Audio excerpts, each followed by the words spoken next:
기도하겠습니다. 하나님 아버지, 부활주의를 맞이하여서 여러 가지 어려운 이때에 부활의 소망을 가지고 우리의 믿음의 식구들이, 베델 성도들이 승리하는 한 주간 되게 하여 주시옵소서.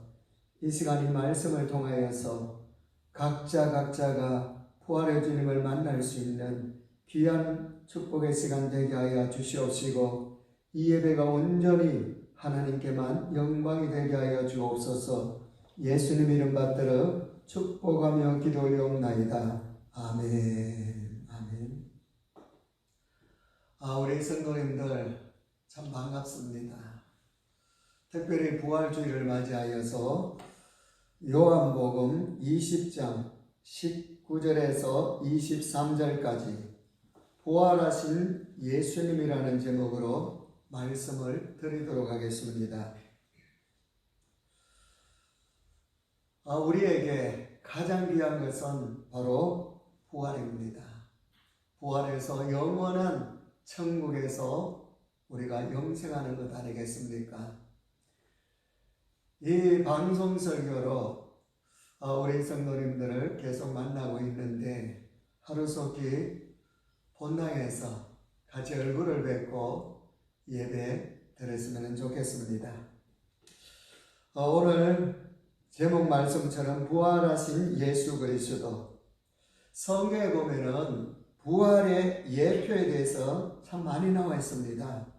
성경에서 죽었다가 다시 살아난 사람이 총 8명 나옵니다.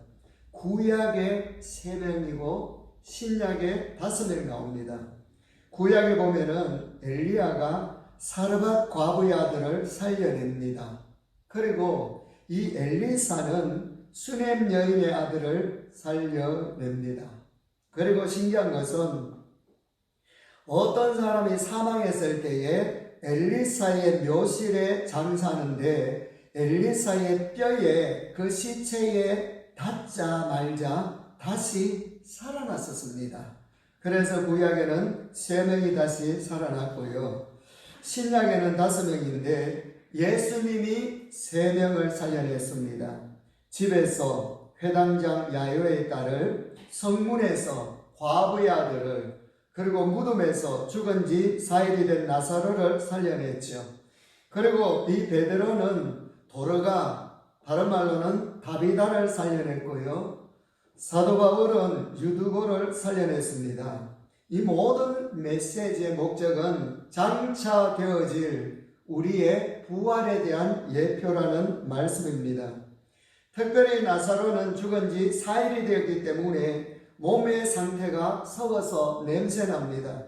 그런데 예수 그리스도가 나사로야 나오라 부르니 무덤에서 살아서 걸어 나왔지 않습니까? 이것이 우리의 부활의 예표라는 거지요. 내 몸의 상태가 어떻든 간에 마지막 때에 이렇게 다시 부활한다는 사실입니다. 그리고 부활 후에 성천하는 예표가 나와 있습니다. 예수 그리스도의 부활과 동시에 무덤 문이 열려 이 죽었던 성도들이 많이 살아나서 성천했다라고 마태복음 27장 52절 53절 제가 읽어드리겠습니다.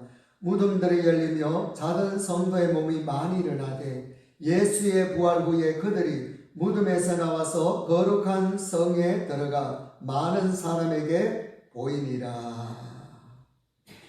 이렇게 되면은 죽었다가 살아난 사람이 총 8명이 아니라 훨씬 더 많다라는 거죠. 이것을 기록한 목적은 곧 우리의 부활과 성천의 예표가 되기 때문입니다. 그리고 하나님이 성경을 통하여서 우리가 저기에서 살 나의 몸 부활체도 가르쳐 주셨고요. 그리고 저기에서의 천국에서의 우리의 생활을 다 소개해 놓았습니다. 거기는 다시 사망이 없고 이별이나 애통이나 아픈 것이 없고 처음 것들이 다 지나갔다. 이 세상의 나쁜 것은 다 없어졌다. 그 말씀입니다. 우리가 이 무덤을 보면은 무덤 정치하는 사람들도 많고요. 무덤에 종교를 가진 자들도 많습니다. 무덤을 신성시하고 우상화해서 무덤 정치를 하는 자들은 그 죽은 자의 계승자가 자기라고 내세우면서 정치 기반을 다져 정치를 하는 거지요. 옛 소련을 보면은 레닌의 시체를 방부 처리해서 스탈린이 자기 정치 기반으로 삼았습니다. 북한도 보면은 김일성이 김정일의 시체를 방부 처리해서 지금 김정은이가 자기 정치 기반으로 삼고 있잖아요. 무덤 종교도 마찬가지입니다. 사람은 사람으로 살다가 사람으로 죽습니다. 무덤이 있다라는 것은 스스로 신이 아니라 사람으로 죽었다라는 말 아닙니까? 사람은 끝까지 사람입니다. 그런데 사람들이 신으로 둔갑시켰죠. 인간은 죽으면서 인간 그 이상의 어떤 존재가 될 수 있는 게 결코 아닙니다. 그러므로 예수 그리스도 부활 외에 죽음에서 머물렀던 그 모든 것들은 다 가짜라 그 말씀입니다. 그래서 지금도 어리석은 자들은 계속 잘못된 길로 걸어가고 있는데 바로 저들이 그들을 구원해내야 됩니다. 신의 조건은 죄 문제를 해결해야 되고 죽음의 문제를 해결해야 되고 무덤이 없어야 되고 다시 살아나야 됩니다. 그리고 뿐만 아니라 마라나타 재림주로 다시 오실 분이라는 거죠. 그래서 우리는 이 예수 그리스도의 부활을 너무나도 귀하게 생각하고 이 부활을 찬양하며 영광 돌리며 또한 우리는 누려야 되는 거죠. 부활한 날이 바로 주일입니다. 토안식일 다음 주일이니 우리는 주일 때마다 부활의 예수님을 바라보고 사모하며 누리면서 예배를 드려야 된다는 말씀입니다. 오늘 본문 19절에 보면은 예수님이 부활하셨습니다. 제가 19절 읽어드리겠습니다. 이날 곧 안식 후 첫날 저녁 때에 제자들이 유대인들을 두려워하여 모인 곳에 문을 닫았더니 예수께서 오사 그랬었습니다. 예수님이 오셨습니다. 여러분, 이 예수 그리스도가 부활하신 예수 그리스도가 우리의 신앙의 유산이요 내 인생 전체의 답안이겠습니까? 특별히 우리의 신앙이 희미해지고 신앙에 힘이 없는 이유는 부활에 대한 믿음이 약하기 때문입니다. 그래서 나의 미래가 약한 것이 아니라 오늘 말씀에 보면은 분명히 예수께서 오사 그랬었습니다. 부활하셔서 오사 가운데 서서 이르시되 너희에게 평강이 있을지어다. 할렐루야. 이와 같이 코로나19로 인하여서 너무나도 세계적으로 어렵고 그리고 대한민국도 어려운 가운데 있고 그러나 우리 주님께서는 부활하신 이 주님께서 주일날 우리를 향하여서 말씀하십니다. 뭐라고 하십니까? 너희에게 평강이 있을지어다. 우리가 코로나19를 두려워하는 이유는 뭡니까? 죽음 때문에 아닙니까? 그런데 죽음을 이기신 예수 그리스도가 바로 나도 죽음을 이길 수 있도록 해주신 이 예수 그리스도의 평강이 얼마나 고맙고 감사하겠습니까? 그래서 예수께서 오사 분명히 십자가에 못 박혀 죽어주셨고요. 세마포에 사서 바위 굴무덤에 분명히 장사 지냈고요. 대제사장들이 무덤에 넣어서 돌문에 인장을 찍어놨잖아요. 그리고 군병을 세워놓고 시체를 지키도록 했습니다. 장사 지낸 후 3일 후에 모두가 긴장하는 가운데 진짜일까 가짜일까라고 생각했는데 오늘 이 말씀에 분명히 예수께서 제자들에게 오사 그랬거든요. 살아나셨습니다. 오사 서서 이르시되 평강이 있을지어다. 바로 우리는 이 한마디로 인하여서 이 진리의 말씀, 능력의 말씀을 가지고 나의 삶의 원동력이 되시기를 축원합니다. 분명히 오사, 그래서 찬송가 160장 3절에 보면은 겁이 못 가두네, 무덤에 못 가두네, 예수 내 구주, 우리를 살리신 예수 내 주. 거기 못 가두네, 예수 내 구주. 성경에 보면은 예수님이 부활의 첫 열매라고 하셨습니다. 첫 열매라는 것은 그 다음 순서가 있다라는 말씀 아니겠습니까? 그러므로 이 놀라운 축복이 저와 여러분들을 향하여 있으니 너무나도 고마운 말씀입니다. 오늘 분명히 문을 닫았더니라고 했습니다. 문을 닫아 놓았는데도 예수님이 들어왔습니다. 얘들아, 문 좀 열어다오 그러지 아니하시고 그냥 부활하신 몸을 가지고 시공간을 초월해서 들어오셨다 그 말입니다. 시공간의 제약을 전혀 받지 않는 몸이 됐다라는 거죠. 이것이 바로 저와 여러분들의 장차 가질 몸이라는 사실입니다. 예수님은 부활의 몸을 보이시면서 얼마나 자랑스러워 하시는지, 그러면서 너희들이 지금 두려워할 그런 처지가 아니라고 이야기합니다. 그래서 평강이 있을지어다. 이 평강이야말로 이 세상이 주지 못하는 참된 평강 아니겠습니까? 저와 여러분들 이 평강을 가지고 교회의 머리가 되시는 이 예수 그리스도를 의지하고, 그리고 교회 생활, 이 교회 생활에서 나의 신앙생활을 잘하여서 하나님께 마지막 때 주님 나라 갔을 때에 상급의 주인공이 되시기를 축복합니다. 예수님의 부활은 내 영혼을 복되게 해줍니다.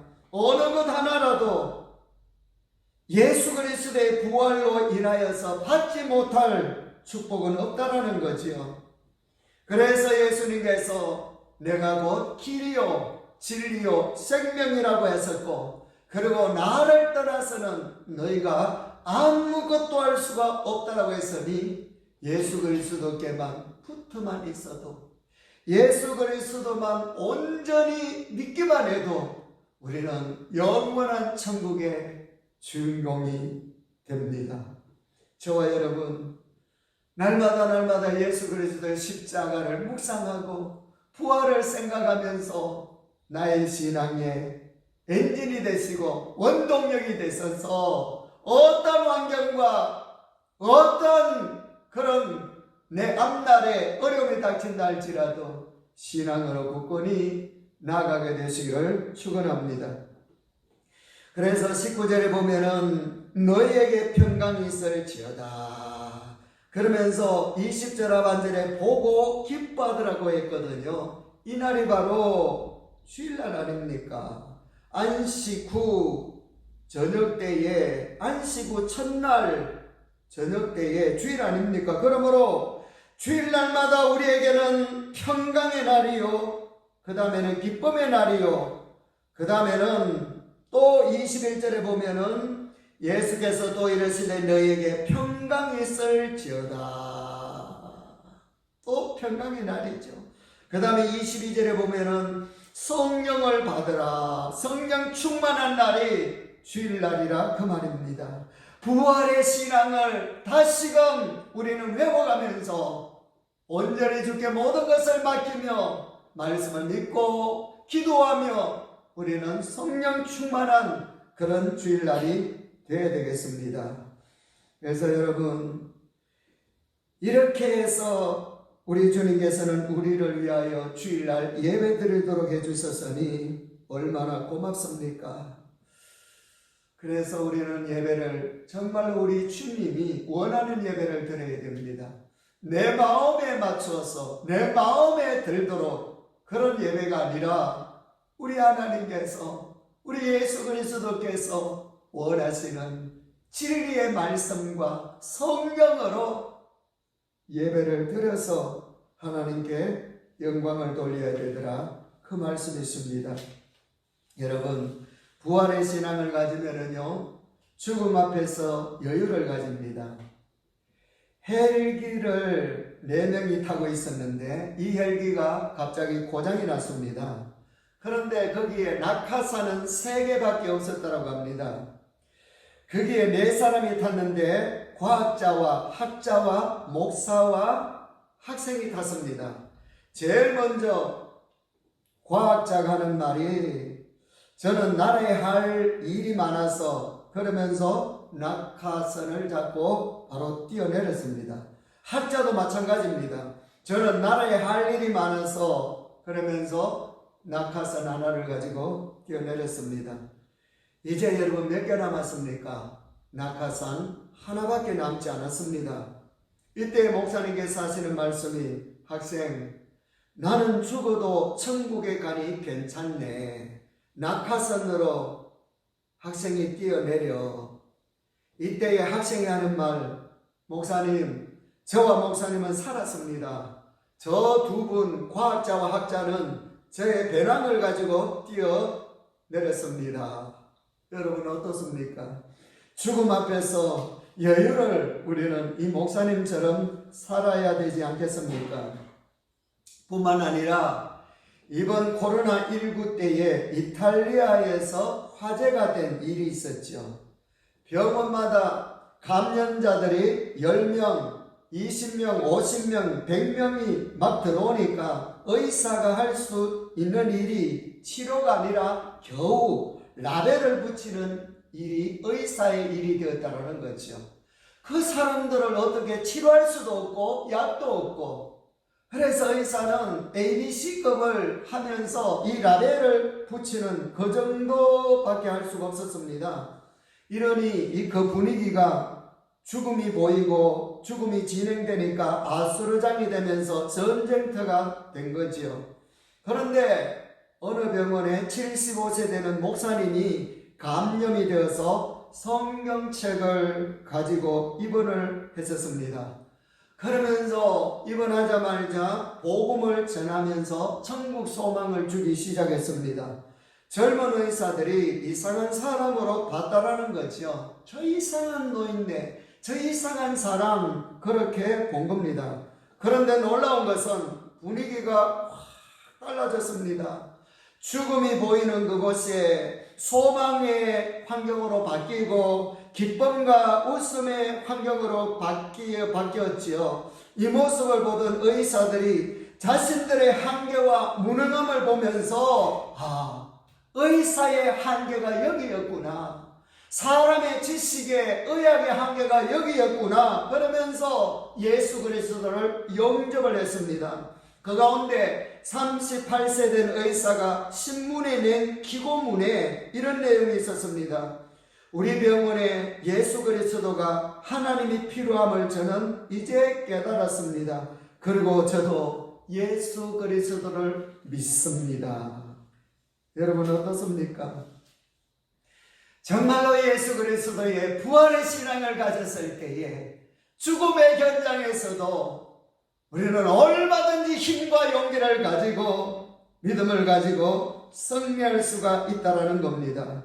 주일날 오늘 분명히 우리 주님은 우리에게 기쁨을 주고 계십니다.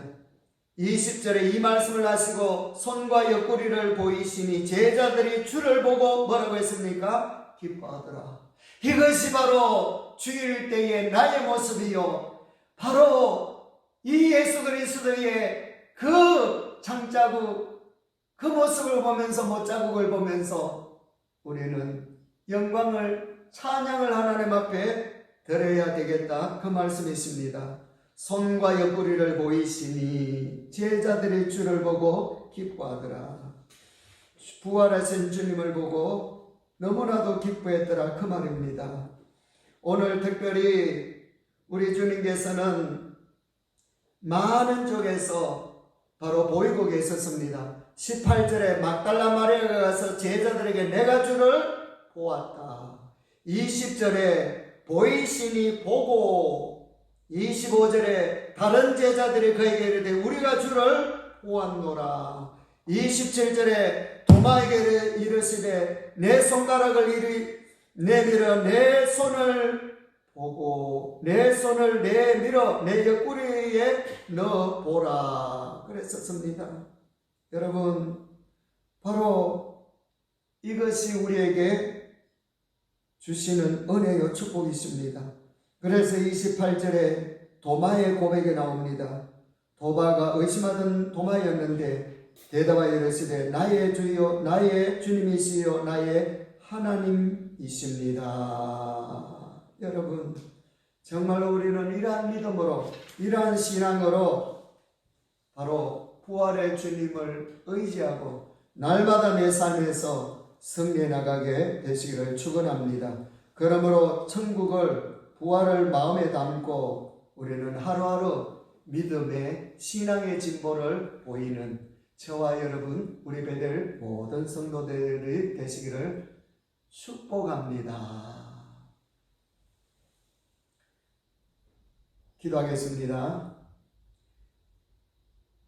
이제는 부활과 생명 되시는 주 예수 그리스도의 은혜와 우리들에게 가정과 교회와 나라와 천국을 주신 하나님의 넘치는 그 사랑하심과 성령님의 감동 감화 인도하시고 늘 동행하여 주시니 이 예배를 같이 드린 사랑하는 모든 성도들 머리 위에와 그 가정과 하시는 일과 기도 제목과 건강 위에와 비계펄 사업체와 우리 베델 교회 위에 이제부터 영원토록 함께 있을지어다. 아멘. 축복하고 사랑합니다.